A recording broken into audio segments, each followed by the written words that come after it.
بسم اللہ الرحمن الرحیم۔ السلام علیکم دوستو، آج کی اس ویڈیو میں ہم ماہ رمضان کے بارے میں بات کریں گے۔ اندھیری رات کا سناٹا تھا، شہر کی گلیاں سنسان تھی، لیکن ایک گھر میں روشنی جل رہی تھی۔ علی ایک عام سا نوجوان سوچوں میں گم تھا۔ اس کے ذہن میں ایک سوال گردش کر رہا تھا، آخر رمضان اتنا خاص کیوں ہے؟ کیا واقعی یہ مہینہ ہماری تقدیر بدل سکتا ہے؟ اسی سوال کے جواب کی تلاش میں علی نے ایک عالم دین سے ملاقات کی۔ وہ نہیں جانتا تھا کہ یہ ملاقات اس کی زندگی ہمیشہ کے لیے بدل دے گی۔ یہ کہانی آپ کی زندگی بدل سکتی ہے۔ ویڈیو کو آخر تک دیکھیں، کیونکہ آج ہم آپ کو رمضان کی ایسی حقیقت بتانے جا رہے ہیں جو شاید آپ نے پہلے کبھی نہ سنی ہو۔ اور اگر آپ ہمارے چینل پر نئے ہیں تو ہمارے چینل کو ضرور سبسکرائب کریں۔ رمضان اسلامی سال کا سب سے بابرکت مہینہ ہے، جس میں اللہ تعالیٰ کی رحمت اپنے عروج پر ہوتی ہے۔ یہ وہ مہینہ ہے جس میں قرآن مجید نازل ہوا ہے، جس میں جنت کے دروازے کھول دیے جاتے ہیں اور جہنم کے دروازے بند کر دیے جاتے ہیں۔ یہ مہینہ صبر، تقوی، عبادت اور نیکیوں میں اضافے کا بہترین مواقع فراہم کرتا ہے۔ ہر نیکی کا ثواب کئی گنا بڑھا دیا جاتا ہے اور اللہ تعالیٰ اپنے بندوں پر خصوصی رحمت نازل فرماتا ہے۔ رمضان کی فضیلت، قرآن مجید کا نزول۔ رمضان کی سب سے بڑی فضیلت یہ ہے کہ اسی مہینے میں اللہ تعالیٰ نے اپنا کلام قرآن مجید نازل فرمایا ہے، جیسا کہ قرآن میں ارشاد ہوتا ہے۔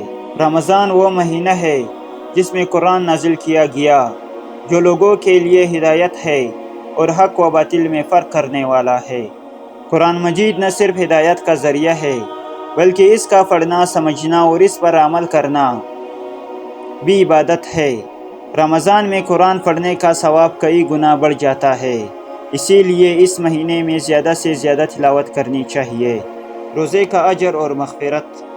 روزہ اسلام کے 5 بنیادی ارکان میں سے ایک ہے۔ نبی کریم صلی اللہ علیہ وآلہ وسلم نے فرمایا، جو شخص ایمان اور ثواب کی نیت سے رمضان کے روزے رکھے، اس کے پچھلے تمام گناہ معاف کر دیے جاتے ہیں۔ روزہ رکھنے کا مقصد صرف کھانے پینے سے پرہیز نہیں، بلکہ نفس کو کنٹرول کرنا، برے کاموں سے بچنا اور اللہ کے قریب ہونا ہے۔ روزہ ہمیں صبر، شکر، ہمدردی اور تقوی سکھاتا ہے۔ شیطان کو قید کر دیا جاتا ہے۔ نبی کریم صلی اللہ علیہ وآلہ وسلم نے فرمایا، جب رمضان آتا ہے تو جنت کے دروازے کھول دیے جاتے ہیں، جہنم کے دروازے بند کر دیے جاتے ہیں اور شیطان کو زنجیروں سے جکڑ دیا جاتا ہے۔ اس حدیث سے معلوم ہوتا ہے کہ رمضان میں نیکی کرنا بہت آسان ہو جاتا ہے اور گناہوں سے بچنا بھی نسبتاً آسان ہو جاتا ہے۔ رمضان کے آخری عشرے میں ایک عظیم رات ہے جسے لیلۃ القدر کہتے ہیں۔ اللہ تعالیٰ نے اس رات کے بارے میں فرمایا، لیلۃ القدر 1000 مہینوں سے بہتر ہے۔ اس رات میں عبادت کرنے کا ثواب 83 سال کی عبادت سے زیادہ ہے۔ یہی وہ رات ہے جس میں قرآن مجید نازل ہوا اور فرشتے اللہ کے حکم سے زمین پر اترتے ہیں۔ رمضان کے 3 حصے، رحمت، مغفرت اور نجات۔ نبی کریم صلی اللہ علیہ وآلہ وسلم نے رمضان کو 3 حصوں میں تقسیم کیا۔ رمضان کا پہلا عشرہ رحمت کا ہوتا ہے۔ اللہ کی رحمت نازل ہوتی ہے اور ہر نیک عمل کا اجر بڑھا دیا جاتا ہے۔ رمضان کا دوسرا عشرہ مغفرت کا ہوتا ہے۔ اللہ اپنے بندوں کو معاف فرماتا ہے اور گناہ بخش دیتا ہے۔ رمضان کا تیسرا عشرہ جہنم سے نجات کا ہوتا ہے۔ اس عشرے میں اللہ تعالیٰ اپنے خاص بندوں کو جہنم سے آزادی عطا فرماتا ہے۔ رمضان میں کرنے والے اہم کام۔ روزے کی نیت اور اخلاص۔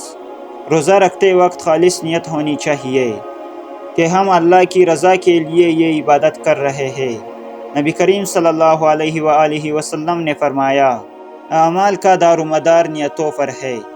رمضان میں قرآن پڑھنے، سننے اور سمجھنے کی زیادہ سے زیادہ کوشش کرنی چاہیے۔ نماز کو وقت پر ادا کرنا، تراویح پڑھنا، تہجد کا اہتمام کرنا اور نفل نمازیں پڑھنا بہت زیادہ ثواب کا ذریعہ ہے۔ رمضان اللہ کی قربت حاصل کرنے کا بہترین مہینہ ہے، اس لیے ہمیں زیادہ سے زیادہ توبہ و استغفار کرنی چاہیے۔ رسول اللہ صلی اللہ علیہ وآلہ وسلم رمضان میں سب سے زیادہ سخاوت کرتے تھے۔ ہمیں بھی رمضان میں غریبوں اور ضرورت مندوں کی مدد کرنی چاہیے، زکوٰۃ ادا کرنی چاہیے اور صدقہ دینا چاہیے۔ غلطیوں اور گناہوں سے پرہیز، جھوٹ، غیبت، بد زبانی، غصہ، چغلی اور دوسرے برے کاموں سے بچنا چاہیے، کیونکہ یہ روزے کو کمزور کر دیتے ہیں۔ سحری کھانا سنت ہے اور اس میں برکت ہے، جبکہ افطار میں جلدی کرنا بھی نبی کریم صلی اللہ علیہ وآلہ وسلم کی سنت ہے۔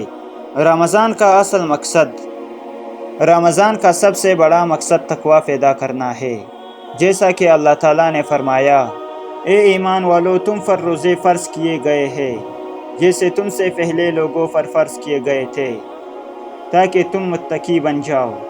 اگر رمضان کے بعد بھی ہماری عبادات میں تسلسل، نیکیوں میں اضافہ اور برائیوں سے بچنے کی عادت باقی رہے تو یہ رمضان کی حقیقی کامیابی ہے۔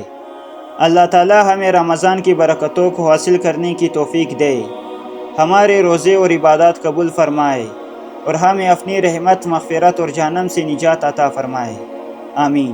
دوستو، اگر ویڈیو اچھی لگی ہو تو ویڈیو کو لائک اور چینل کو ضرور سبسکرائب کریں۔